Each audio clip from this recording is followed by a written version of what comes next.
Hello, everybody. Welcome to the Spin Cycle podcast. The podcast talking to the personalities, the groups, and the brands that make London and the UK an incredible place to be a cyclist. Today, we've got someone rather special with us who started really great incentive, especially as we're all aware, very male-dominated space cycling, and just an incredible movement and force for change. So, it's Sarah from London Academy. Sarah, welcome to the podcast. Hello, thank you very much for having me.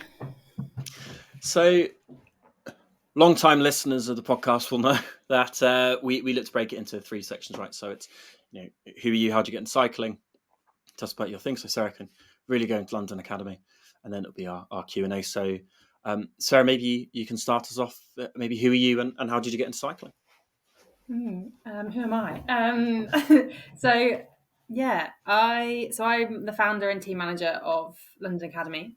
It's something I do in my spare time and love doing. And in terms of me getting into cycling, I've been swimming. I've been competing since I was 9 or 10 years old. I used to be a swimmer.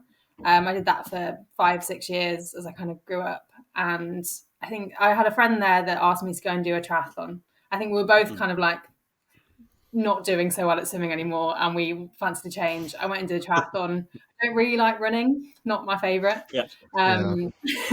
Yeah, and still isn't, and I don't plan to move into it after cycling either. Very good. And, and I think my dad took me to the local club to cycle because I think he had a bike at the time. He'd take me down to the local club. That's sort of how it all started. I enjoyed the cycling way more. I did a couple of triathlons and stopped and just ended up riding and kind of thrown into local club stuff. So doing time trials on a Thursday night, going on a club run on a Sunday, and gradually got picked up by a friend's coach at the time who was part of British Cycling, and very much thrown onto the British Cycling talent team. I was almost too old for it. So I spent a little bit of time on that for maybe 6 months. I got thrown on the track. I didn't know what I was doing. There's a lot of people there that knew what they were doing and I didn't. As a 15-year-old, I was kind of very shy, and it's a big thing to go and do. But that's kind of how I started that, and I just started racing. Started racing as a junior, and I've been part of lots of different teams and clubs ever since. So I think I was very lucky when I was starting out that I was put into a couple teams that were headed up by Hannah Barnes and Lucy Garner. They were kind of the talent at the time, and actually, big names that are still big names. And the teams were created around them, and actually, a lot of people who were in those teams are still in cycling or still racing, which I think is great. I'm very lucky to be given bikes and support at that point. And I kind of have moved through different teams as I've gone through uni and started work and that sort of thing. So I've been racing for 15 years now, 16 years, which Amazing. Feels like a long time. Kind of coming out of the sport, but I started because my dad took me on to the local club, which is kind of what I hope a lot of people have, that experience of going on to a club and people teaching them what they need to know at that age or any age really, and that kind of kickstarted me. So when you started racing, what was that like back then versus, I guess, maybe we're going into the next section already, but like, how was it, the kind of environment that it was specifically from, racing against other women and, the scene that you have? How was it? How would you say it's very different to it is now, really? The scene's just bigger now. I think there weren't as many races. There weren't as many people. For example, at a national series race, then maybe there were 60 of us. And actually the field was the experience level was quite similar across the whole of us. So there wasn't much of a split going on. And now you can get up to 140 riders. And I think the split, the like breadth of experience and kind of capability is bigger, which it's like, it's just a different, it's gotten a lot bigger. There's a lot more women doing it, I guess. Yeah, it's definitely evolved since it was 15 years ago, I guess. But I don't think the racing was just as good. Like I started racing then and racing now, like the same things happen. The same like quality of racer is there. which I think is really cool.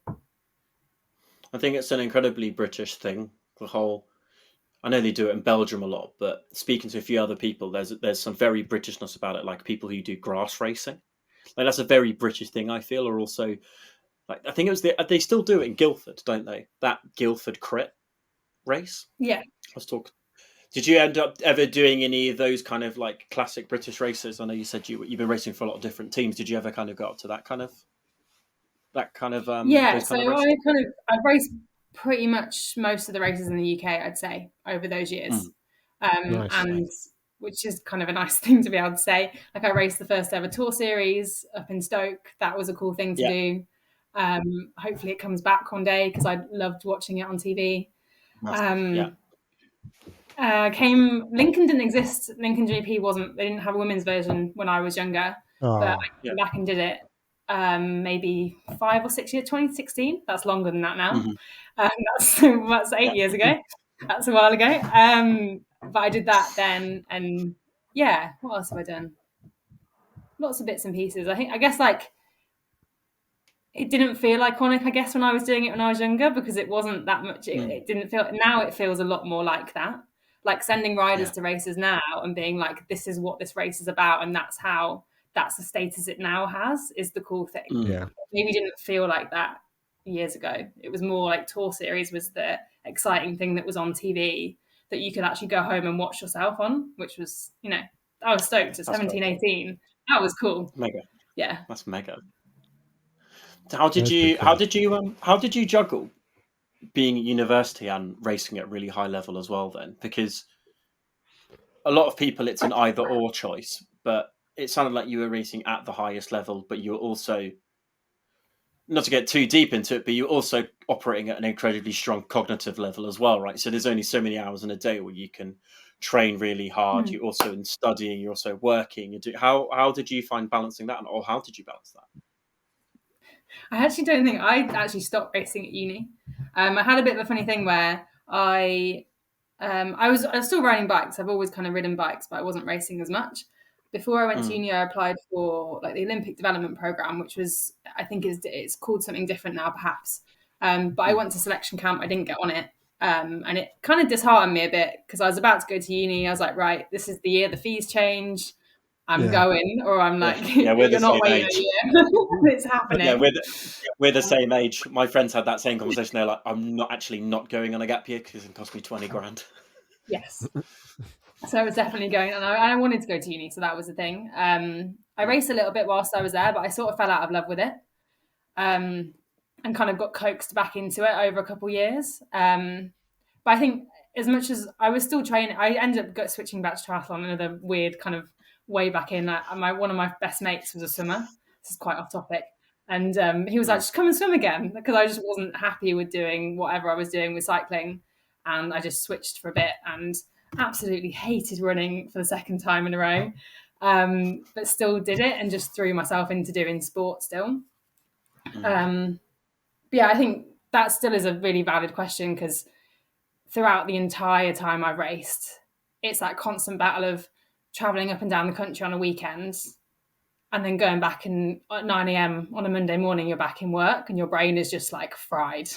And it's how do you balance that bit? And I think the only thing is you realize that you're like the mental capacity you have versus the physical capacity. You have to like separate the two and be like, just because I've had a really hard day at work and my brain has been working a lot, it doesn't mean that I can't go and get on my bike and do something different.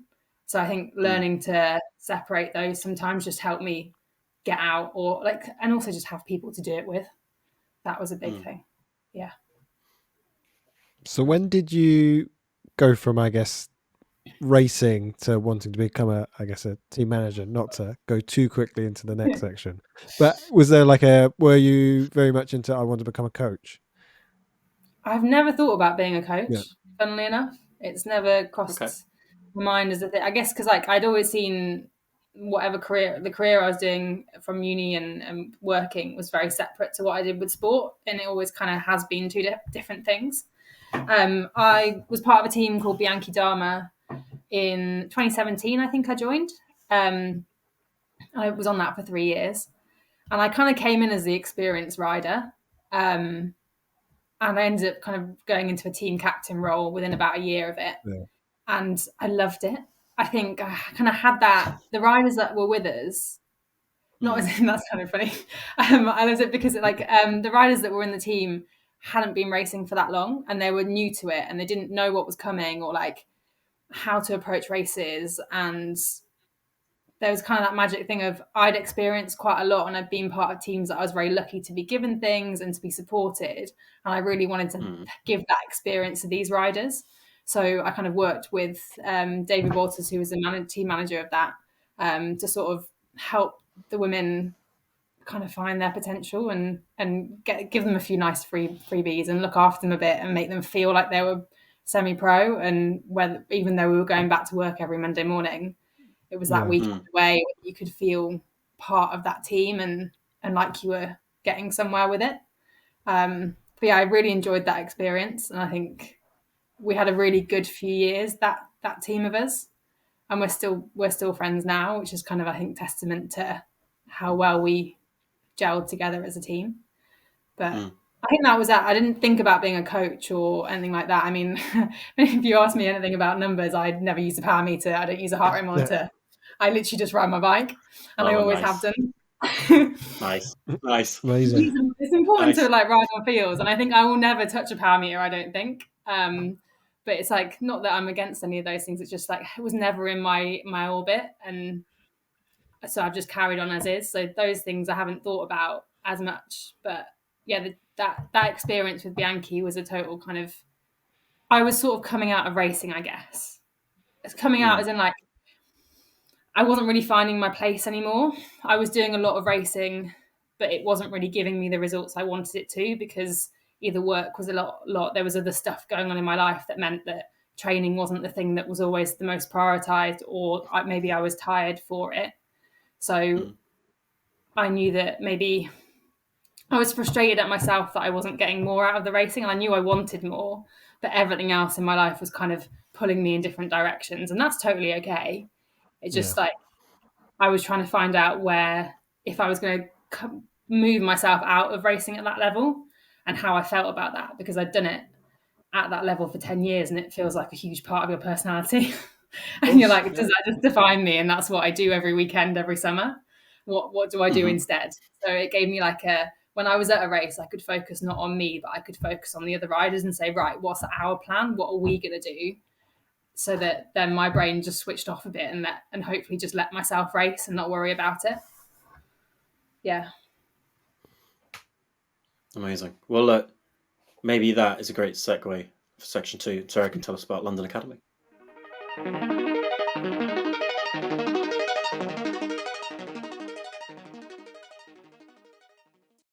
Welcome back, everyone. Sarah, how did the London Academy start? So London Academy is a women's race team, and we're pretty much all based in London. Maybe 90% of our riders are. The Academy, I guess it started because I wanted to create a team that I wanted to see. Yeah. So it was all the things that, it's like a culmination of all the things that I've experienced, seen, had riders that I know experience things, the good, the bad things, the kind of all the bits in between, and how could I pull those things together and say, this is how I think I'd like a team to be run nowadays. So I kind of just through that, I think it's been growing as it goes. So like I've never run a team before, right? I've helped out with Bianchi and figured that, and then suddenly I had 14 riders, I think, the first year, and we were like, right, how do we do this? What do we do? How do I support you? And a lot of it is like what I've learned from the riders, so from their experiences. So I came in like when I was younger with my parents, so that was very much shown to me, and they were the people that I went with. It's very different now, coming in at 20, 25, 30, 35. What's your entry into the sport? How is it different to what I've experienced? And the more people that I spoke to in London, which is a total melting pot of bike racers or potential bike racers, you learn so much from all of them and how they're experiencing the sport. And I've seen it through all the riders that I've been near to and around for 15 years of racing. and then add on to that all these new people that are coming into it. And I think, it kind of shows in the academy that, I mean, our riders are now from age 16 all the way up to their late 30s. Amazing. So, like, I don't know how this goes back to how it started, but I think it's like like I wanted to create something I couldn't see. Like, teams have been run very much the same. I guess things have definitely come on. Like, I'm not like throwing any shade on any other teams at the moment. Like, it's things have come on, but I feel like they haven't come on as quick as I expected over those amount of years. And there's still things happening that I think this doesn't sit well with me. I'm not comfortable with this. Yeah. So I'd like to change it and find a way of doing things a little bit better, and hoping that perhaps other people see that and they take inspiration from that, or there's riders that gain confidence from knowing that they're the things that they should be sticking up for themselves with, or they should expect from their team. Like, it's a lot of different things have kind of been thrown together for me to try and create a team that I would like to be in, I guess. Yeah. What kind of, I guess, typical things, I guess, would you say were like, I guess, barriers that were making you feel uncomfortable that London Academy are providing? Lots of different things. Kind of, I guess a big thing that I guess has happened all the way through is over promising and under delivering, which I know is tricky. Like, sponsors pull out, things happen. I get it. Like, and I am also like slightly away from that at the moment because I don't have lots of sponsors, so I don't have to manage loads of those things. So I get there's bigger pressures, but just having, as a rider, you're doing it as a hobby. It's a very serious hobby at that point. And having that in the back of your mind of things actually not appearing, it's not very nice. I just felt that the riders are the people we need. If we don't have bike riders and bike races, we don't have a sport. And so I think we're not, I don't think we're treating our riders as we should do. We maybe think we are, but actually I don't think we are.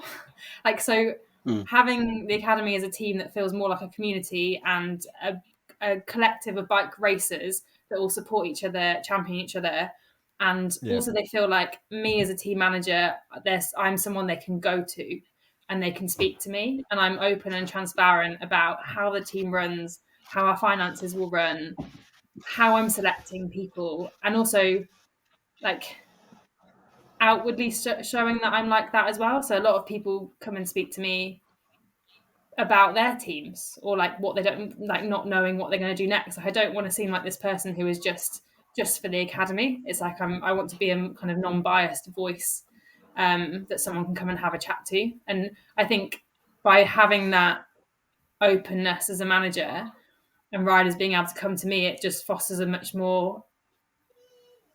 it's just a much better environment for the riders, and perhaps they don't feel afraid. So I know that like riders won't tell their team managers they're injured or they're ill because they want to be selected for something.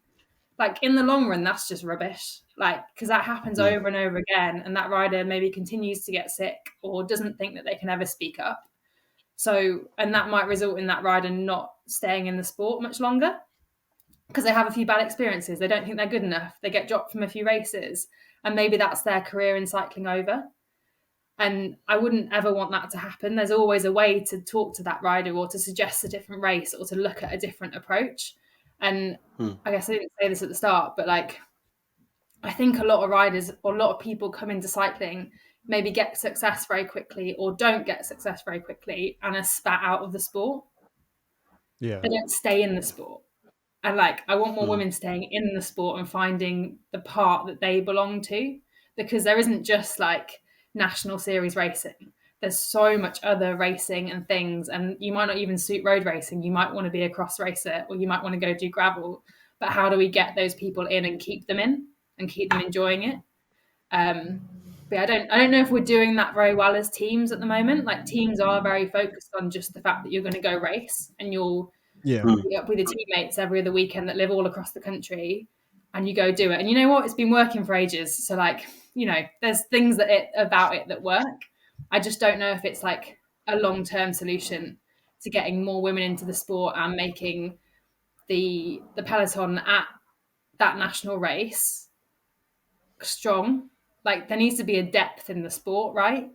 So we need to like move Like people through that system so they learn and they develop as a rider, so that like 5 years down the line, they're now at the point at which they can top 20 in a national series. It might have taken them 5 years to get there, but being on the academy or a team like it would have fostered that and helped them get there, rather than 2 years in them going, oh, well, I've been dropped 3 times in this. Like, what am I doing in this sport? I'll go try something else. But their potential is still there. It just hasn't like been dug into and given the chance because they haven't hit it off straight away. Yeah. So having like, I guess, a collective community is what you're trying to build within the London Academy. And like, I see it like in our WhatsApp and all that sort of stuff. It's just people, we support each other. Like even the little wins, it's all that sort of thing. Cycling is a cruel sport where barely anyone wins. Like you don't win that often. Like you won maybe like 3 or 4 times. So the way of being in the sport and progressing is by having all the smaller things to aim for and the smaller things to celebrate. So those things are celebrated in our WhatsApp group, and just seeing those little bits and stuff is just kind of, it's kind of magic. Do you see that as the biggest change then from being a rider to being a team manager, where when you were a rider, you were, solely focused on your results, your preparation, your feeling, and now kind of stepping up to not only a manager, but an owner of a team and quite a, important member of the community? Is that the biggest change you've seen? And is that where you want to take the further change, right? Kind of harmonizing it all together and just making everybody's on the same page, and that there is a competitive scene for women to race? Yeah, I think so. I think like the uniqueness of me having raced, I think the fact that I've raced is really important to being a team manager, and because I've been in it and I know what it feels like to be in it and to feel it when it's good and when it's bad. Like, so I've seen both of those things, and then it's really funny stepping back. Like that's what I find the most. Like when I step back, I'm like, like when you're in there, you can really like bitchy about things and like really cynical about stuff and be like, this doesn't work and that doesn't work. And then when I step back, I have to see like both sides of everything, which just gives me a lot of balance in terms of like when I give advice to riders or when I'm seeing how other teams function. And maybe when I'm in a team and I see another team, I'm like, oh, I don't like that because they do it like that. But actually, when I step back from it, I'm like, no, there's a really good value in how they do those things. But when I was like racing against those riders, I did feel a little bit like they're my competition. I don't see why they're doing this or that. And now I can kind of step back and have a more rounded view of it and hopefully put that back on the riders, because realistically, women's cycling, right? There's this magic moment last year where I went to Newark GP, one of the rounds of the circuit series. Was it Guildford? Maybe it might have been Guildford as well. And like, I suddenly saw, like, I used to years ago when all the men's teams, so there was like JLT, Madison Genesis, One Pro, all of that lot, all had their team cars, and like really fancy. When you're at a tour series, like you just knew that they were like had this set up, and the women didn't have that at that point.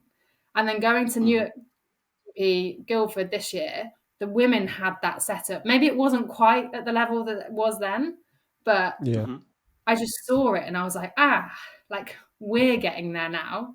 And it's taken like 10, 15 years for us to move into that space.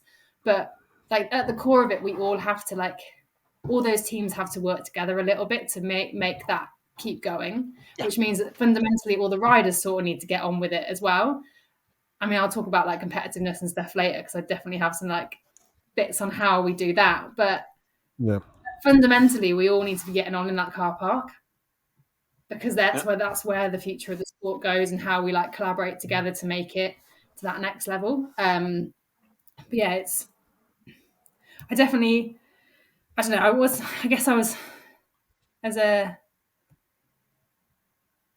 the things I experience as a rider, I definitely take into what I do as a manager. There's certain things and ways that I was a racer that I want to make sure my racers do the same stuff. But yeah, the bigger picture is just like I can see what like the bunch is like, I guess now. I can see like the depth or not the depth of it and where I hope that I'd like to see it. And I think it's achievable through just a bit more like education of riders and racers and how the system works. I think we can all get there, but it works on not just team managers; it's on pretty much all of us to do a little bit of it. Yeah, and that that's a big thing to influence. So it's just like I just do little bits of it. You know? Like I just talk to riders and talk about things, and we do little workshops and we do stuff like that. And like one by one, things change. It's not like I'm going to change something overnight. It's a thing that's been going forever and ever. But if I can make a difference to a bit of that, and it can move forward, and I can leave it better than I found it, then that's great. Very much a collective mindset change altogether, which usually takes time, doesn't it? Oh yeah. Trying to influence everyone. I guess talking about bringing it back into, I guess, London Academy. I found that something that's quite unique about the club is that you have a mentoring scheme. How did that come along, and sort of what is, I guess, a typical mentor-mentoree kind of relationship like? Yeah. So I've had a mentor pretty much since I was 15. So Jenny, who I met through the talent team program, we've kept in contact ever since, which has been a massive help to me. It was like it was someone I could ring up who wasn't my parent, my friend, or a partner, and say, right, this is happening. I don't know how to solve it. I'm about to have a meltdown, or I already have had a meltdown, and I don't know how to get out of it. And like Jenny, especially when I was younger, would be that she was coaching me in it really, and just talking me through something and getting me to find the solution to the problem that I had. Nowadays I go with hopefully the solutions, and we just like it's a much quicker, less meltdown conversation. But it's really helped me. I've always thought kind of there's so much knowledge in the sport, and when riders leave the sport, all their knowledge goes with them. And like with the amount that I've like collected over this long, we shouldn't be letting that leave the sport.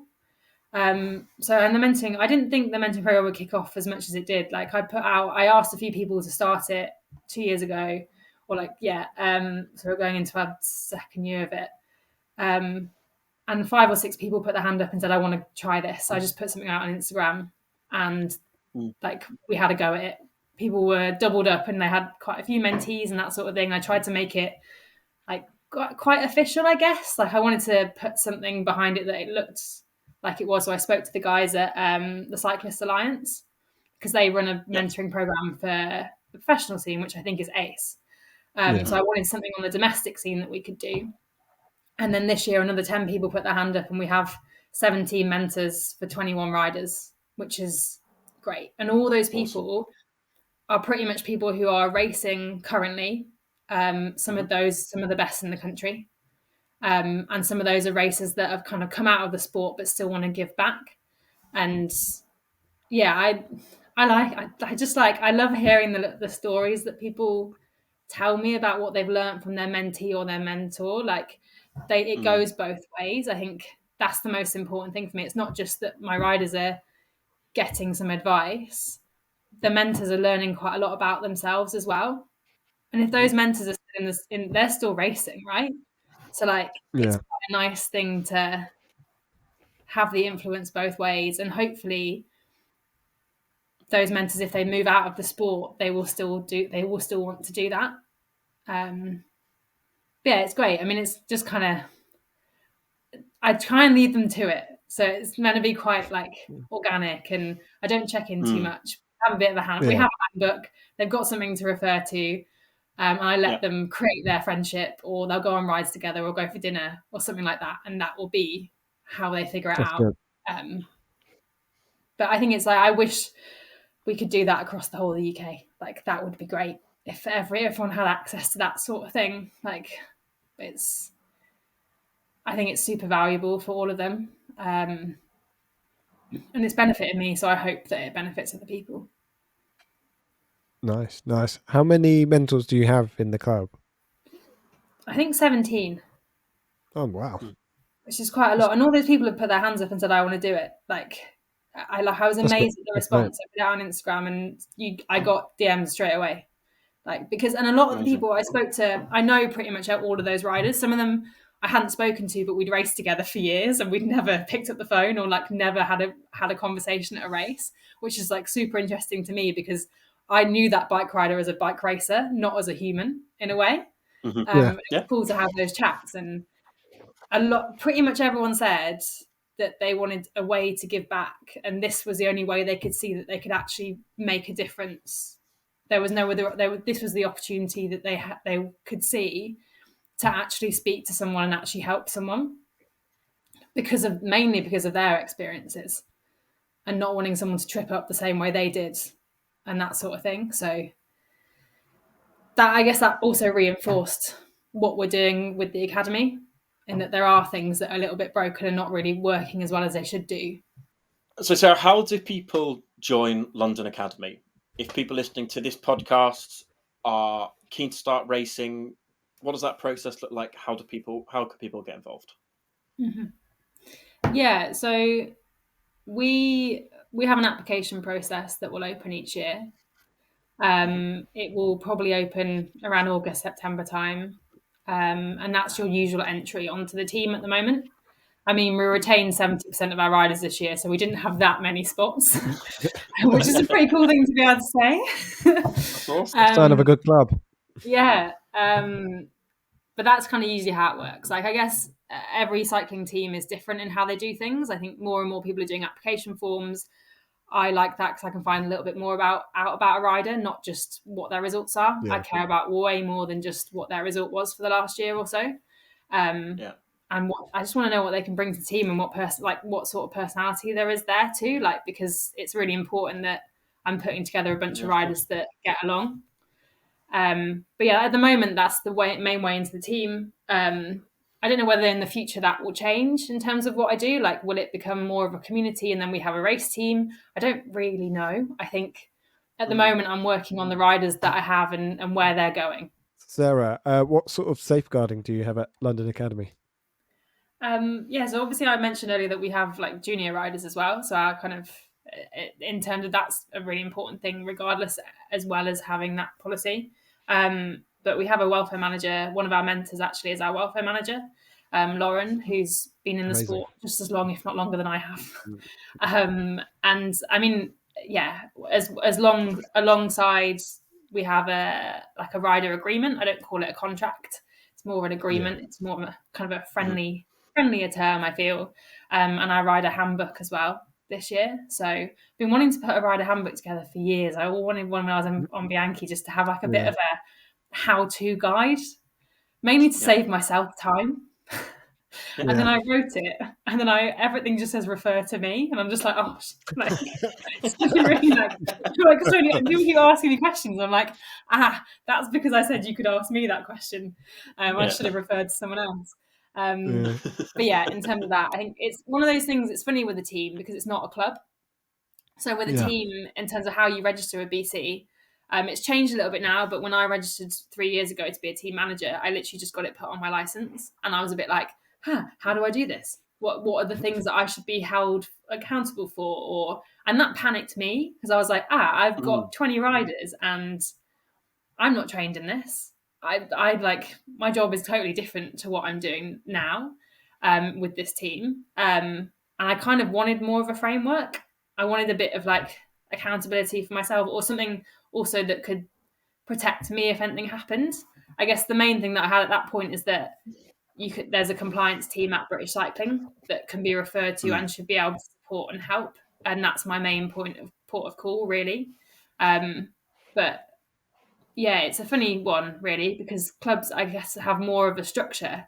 And for a team, there is no blueprint.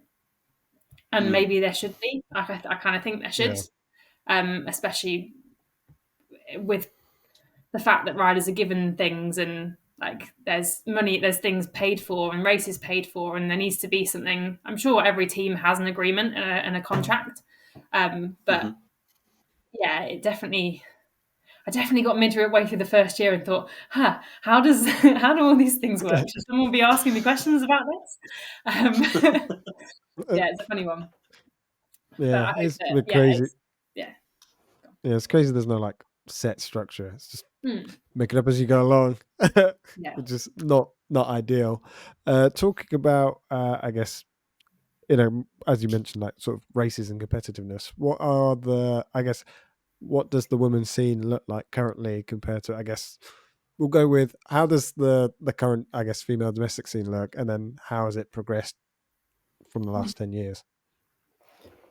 I think everyone gives it a bit of a bad rap at the moment.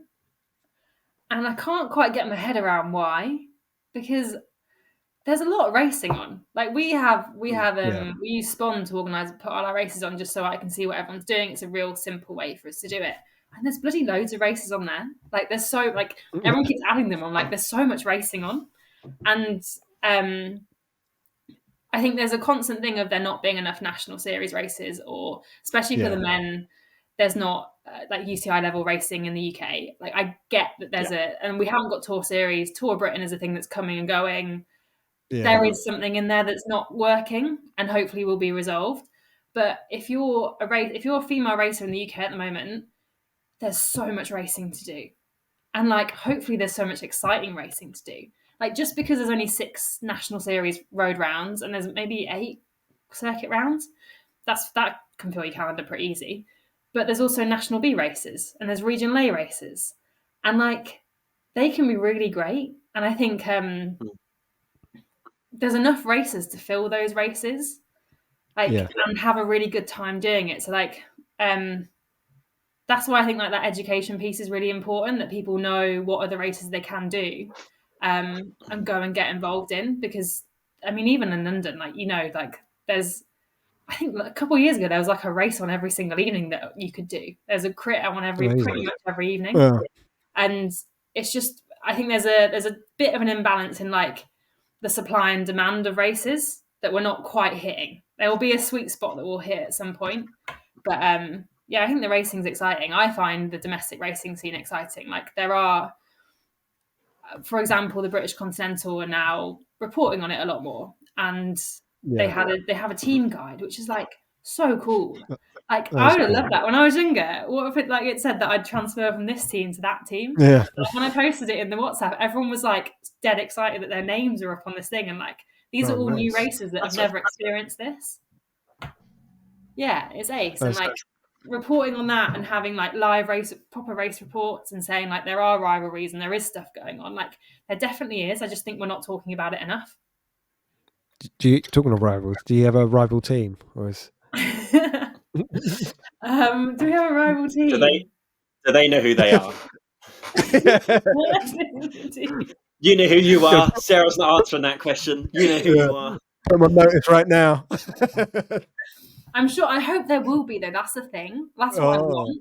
That's what I want. Like you want it, right? Because even one of the things I was saying about competitiveness earlier, right? So when I go on a group ride, I ride with men most of the time because I pretty much have done the entire time I've been cycling. That's the norm for me, just because of how I've come through the sport. And sometimes when I ride with women, we stand on ceremony too much. We don't do what I do on group rides with boys. We don't try and kick the shit out of each other, basically. We just don't. And like I was on a group, like literally, I'm swearing quite a lot. I was on a group ride I took some of the academy out the other week, and I was like, right, like I don't want them to just like all roll up at the same time up these climbs. Like if you want to have a go and do it, and don't be afraid to do it. And I think like that's, the more we do that, the more then in a race, you've got to be like that in a race, right? Like we're racing, you've got to have this bit of aggressiveness and a bit of like, I'm going to have a go about you. And if we can't do it on a training ride, like I want to, that will hopefully help a little bit when you're in that race, and then we will have rivalries. They'll be fun, right? But like, we want a bit of that. Like for trash, for example, what do we want that? Like there's lacquer, there's and I want more of it because it makes the scene so much more exciting. It doesn't have to be bitchy and like that sort of thing. It's just like we're racing bikes, and like in my mind, every group ride's a race. I've never raced in my life, but I'm like the way that that everyone sets off usually, and how fast and hard it always is. There's always one person, if you don't agree on like the pace from the beginning, you just know it's going to be him. There Someone's going to are be like rules though. Like slamming it. part of me, there are rules. You gotta like. What are the rules? What are the rules? There's still like etiquette behind it, all right. Yeah. And if you lose that bit, then you are like, then it goes into chaos, and you've left someone behind. But yeah, there's etiquette. I think we can give a second shout out to our friend. Sarah, if you'd like to go cycling with someone, a woman that will kick the shit out of you on a bike, you should go cycling with Harriet Kefford. Harriet, I don't know if you know her. We do know each other. Yeah, there you go. So I don't need to do that connection. Hi Harriet. Second shout out this month. I have a question for you about the racing calendar. I know you're saying there's a lot of races going on. How do you choose where to send members of your team? How do you do it on ability? Do you do it on location? How does that kind of work for people? So there's only a few races I actually have to select riders for. So that is actually like, there isn't much of that within the team, because really we're probably not going to field more than, there's an 8 rider limit when you go into national series. Chances are I'm not going to have more than 8 riders available, or I feel are ready for that sort of race. But I do a workshop at the start of the season to talk through everything that's on the calendar, pretty much. And I talk through what it means to be a regional A level race, a national B or a national A. And sometimes those things merge, and I talk about like what sort of rider you'll usually get there, the terrain, that sort of thing. And so I encourage riders to have a calendar that's mixed. So they, for example, if they've never done a road race before, then we're starting at crits. And then we might, by the end of the season, get a regional A race in, and we might go and do a team cup perhaps. And if you've been doing team cups a lot, where can we stretch to? So is there going to be 2 national series on your calendar that you might want to go to? And I think that I've got a lot of riders, right? There's 21 of us, and that's quite a lot. I think it kind of almost looks like too much, but our riders are split across all those levels of racing, because the idea of the team is you kind of move through, and you might have only done a few road races when you started, but maybe 3 years down the line on the team, you'll do your first national A race. Yeah. So that's kind of how we do it. And we're all London based, so I think there's a few things that I want to target. So there'll be a few, like, hopefully Trash put their Summer Slam on. Like, I want us to have a lot of people there. There's the Via Crit. We'll show up to that. And then a big focus for us is Team Cup. So the Team Cup series, it's been going forever, and it gets a bad name sometimes, but like it's a national B level race, and it's like it's a series within a series. So the teams compete against each other for series points, but you also get BC points. And nice. the magic of it is it's kind of, you can actually, because the courses aren't super hilly, a lot of the time it stays together, or there's a chance for it to stay together, which means teams can actually work together.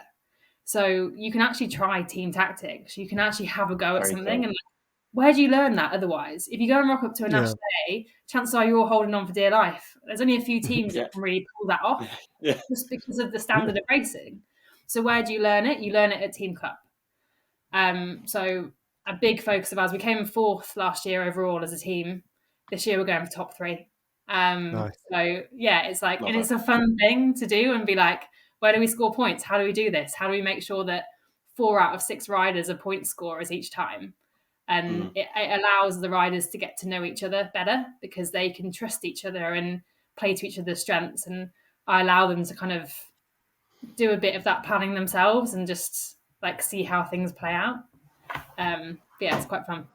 Do you think that the pricing of racing is sort of fair for what you think you're paying for, or do you think there should be like cheaper alternatives to, I guess, entry level? It's a good question. Having had most of my races paid for because I've been on teams, really unfair question. It sounds really awful. I've been very, very lucky to have a lot of that. But so having said that, I have paid for a lot of races as well. But I think I'm sometimes surprised at how expensive some of the local crits and stuff are. Sometimes I get surprised at that. I kind of understand why. I'm seeing it now from more of an organizer point of view as well as a rider point of view. Yeah. What I would say is that I used to hate paying 30 quid to do a road race sometimes. But then I was also like, my attitude was that if I pay 30 quid to do a road race, I'm not just going to sit in that bunch for 3 hours. I'm going to do something. I'm going to have some fun with it, and I'm going to learn something. And if I attack, it doesn't work, at least I've done something. Yeah. So, like, I guess this isn't really answering your question. I kind of understand why races are so expensive nowadays. Yeah. And I'd hope that at some point the whole thing is subsidised a bit more. And that's why, like, for this year, I'll be paying for National A Series and Team Cup entry for the team. That's where the main bit of our money is going, because I think that's an important bit to put it into. But yeah, I think it's making the most of what you're doing with that race, and also being selective on what races you're doing, so that you're kind of, you don't need to over race a lot of the time. I think some people think you have to race 2 times a week every week. It tires you out. You'll hit June and you'll be tired. We don't have to do anything. But yeah, I think, I don't know if things are going to get any cheaper. That's the problem, right? It's probably going to get more expensive to race. Do you think there should be I think it's in Belgium where you have like license racing and like non-license racing, so people could just like turn up and just give it a go rather than be like, I now have to commit to what, I don't know how much a BC license is it like 30, 60 quid, something like that? I think I was 90 quid this year. It's a bit of a depends. So, I think we do a bit of that, so you can do some go race stuff and you can buy licenses on the day, which means you can try it out. And I think there's not a load of it around, but there is some of it around. I think some of the series, there's a series up north called Women Race North, that Heather Bamford runs, or Bamforth. And I think if you sign up to the league or to all 4 or so races, you get a discounted entry. So that's great. Like those sort of things. And actually Team Cup have got some funding that can help. God, I'm remembering all these things now. Team Cup have a fund this year where they can subsidise entries as well. So there are like little pots of help in places. Yeah. Well, look, maybe with that in mind, we head to section 3 and Q&A with Sarah.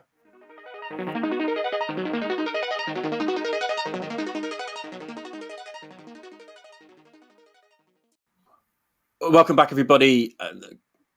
Going to go through our Q&A round with Sarah now. So, Sarah, to kick us off, so you're a London-based cyclist.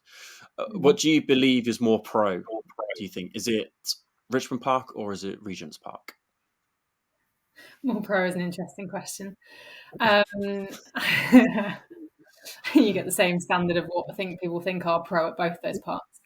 I'm going to go Regents because I don't go to Richmond.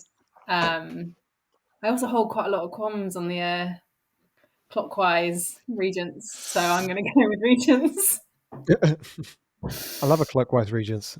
I mean, I only go clockwise. I never go anti-clockwise. There's too many people. No, it's definitely, I don't know. I've always ridden there, and either with Fifth Floor or kind of when I first came to London, I started riding there with Fifth Floor and what was Romance at the time as well.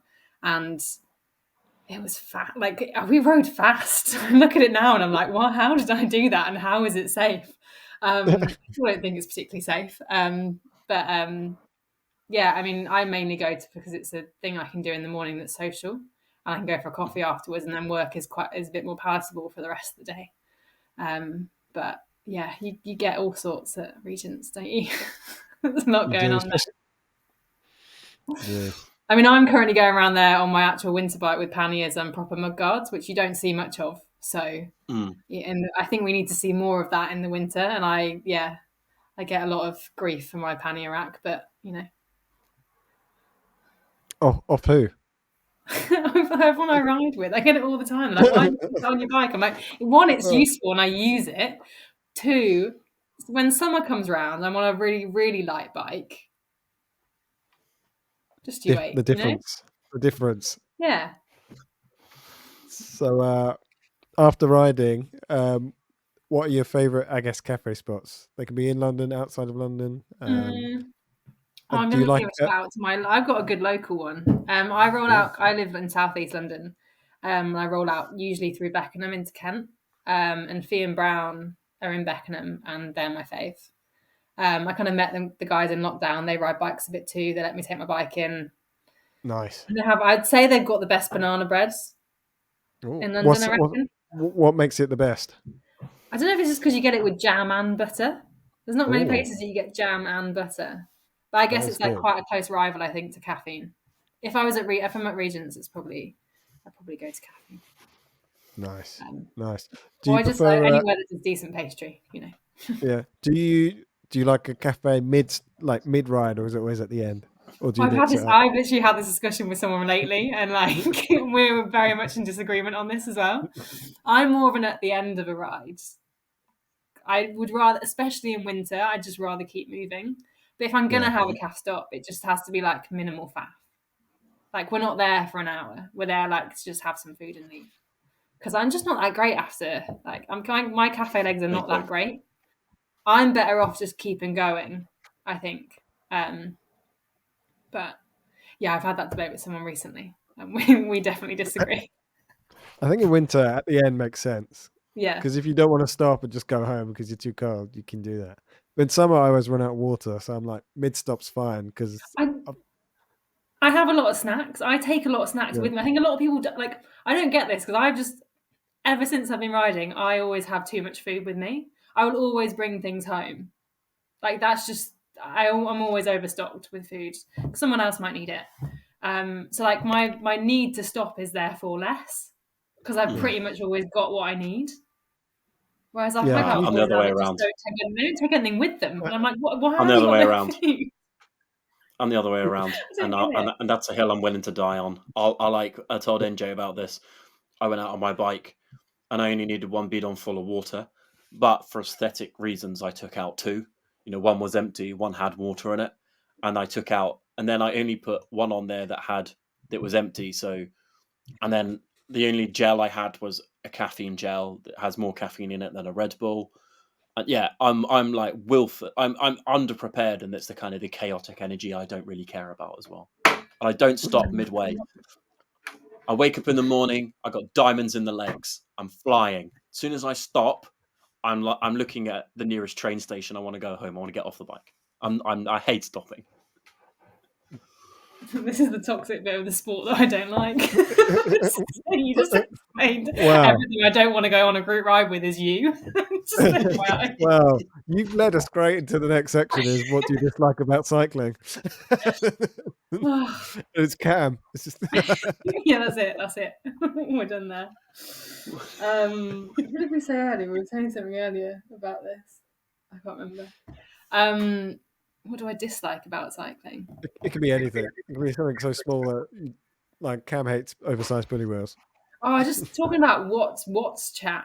I switch off like instantly, mainly because I just don't know what it means and stuff. But I just switch off instantly. It's the way to completely bore me. What else don't I like? I don't like the lack of use of winter bikes. There is a time, if you can afford a very, very fancy summer bike, you can definitely afford to have a winter bike. I'm sorry. But like, you don't need to be that expensive. It's not looking good for you, Cam.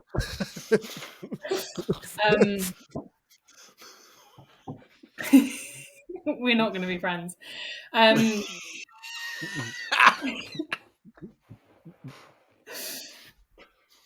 On a more serious note, what do I dislike? I would like to see more women running teams. I dislike that there aren't enough women running teams. That would be one of my things. I hope that by me doing it, makes other people think that they can do it as well. That would be really cool to see.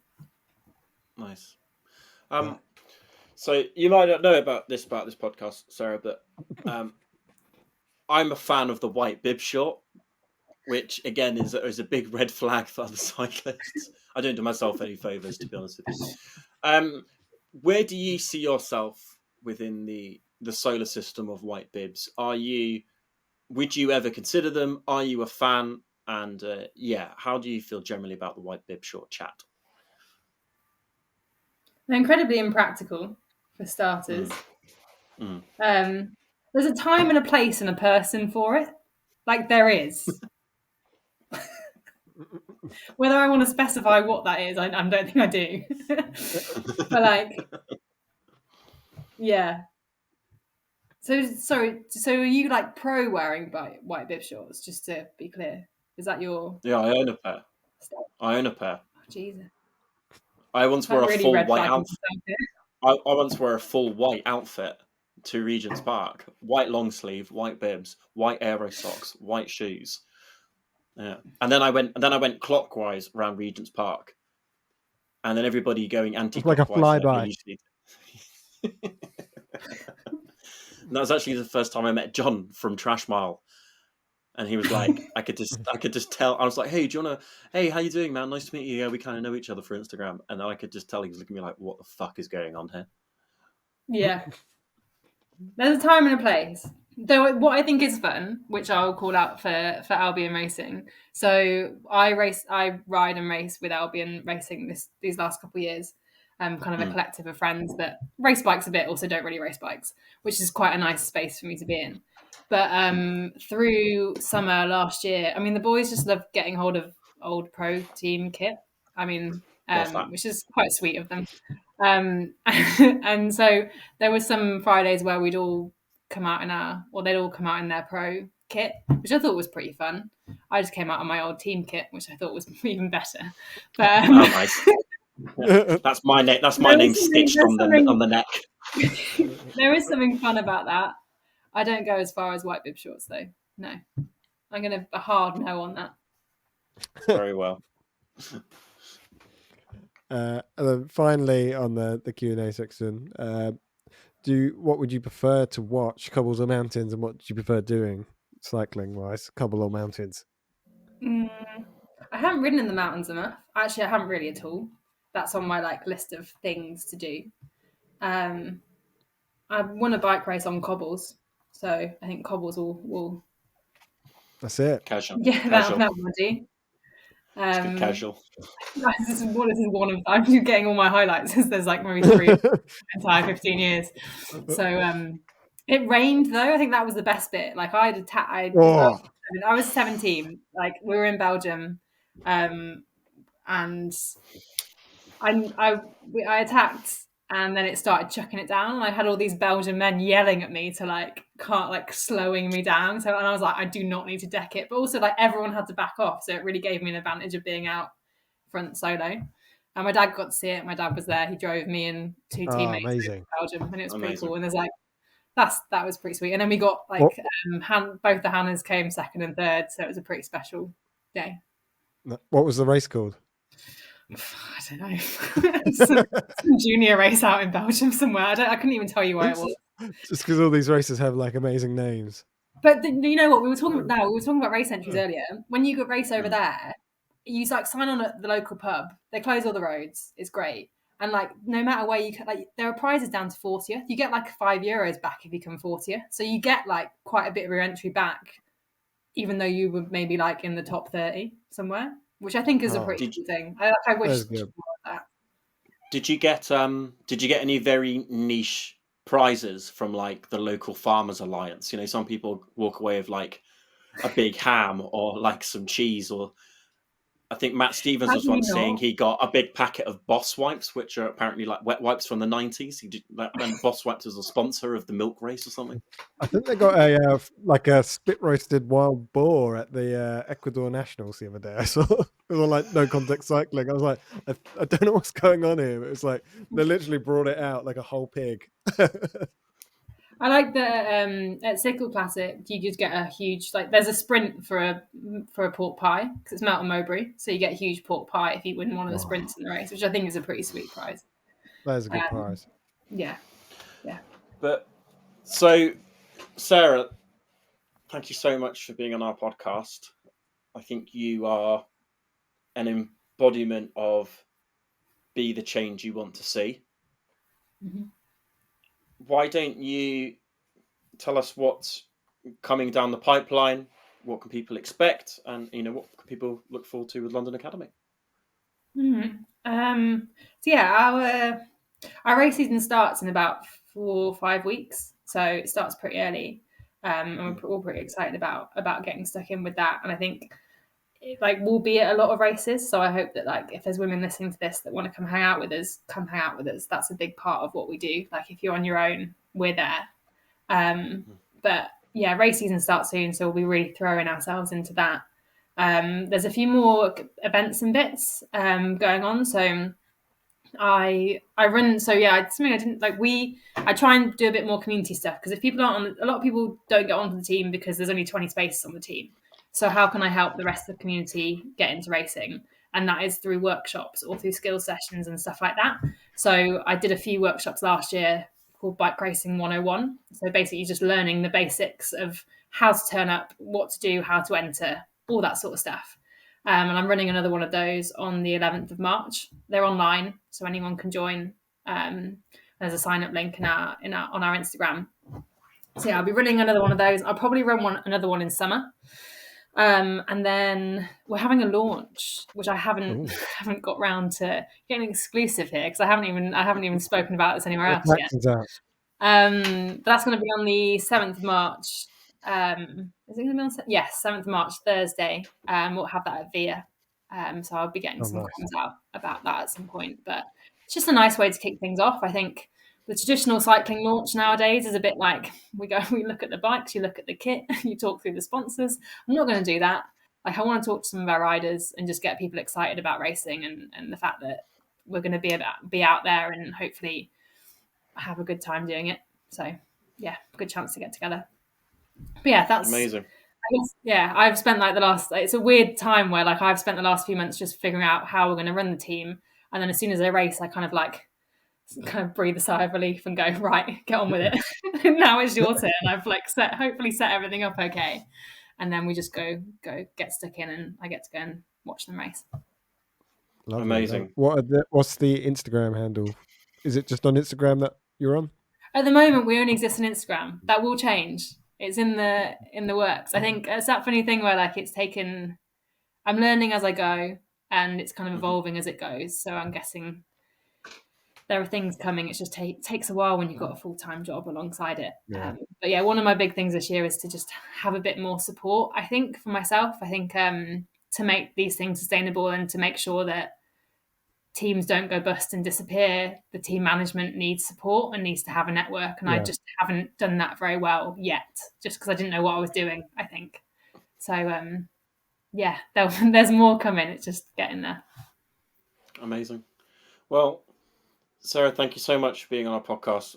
We're going to link to the workshops, all of your socials. We'll put it all in the description of the podcast and on YouTube when we put this out, and when we put this on Instagram similarly. But thank you from me.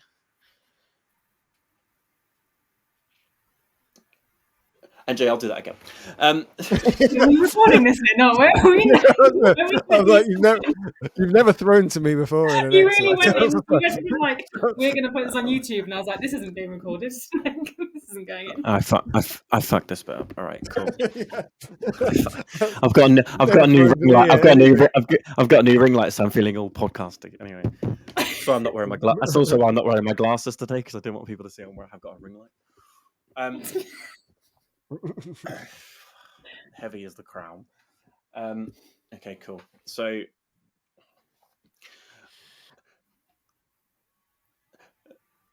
sorry, you breathed through your nose then, I could hear. Anyway, Sarah, thank you so much for being on the podcast. We've really enjoyed having you. We're going to make sure we link to all of the socials underneath the YouTube, underneath our Instagram page, for where people can find team releases, the schedule you guys are on, and your workshops as well. So thank you from myself, thank you from NJ, and everyone else. We'll see you soon. Bye.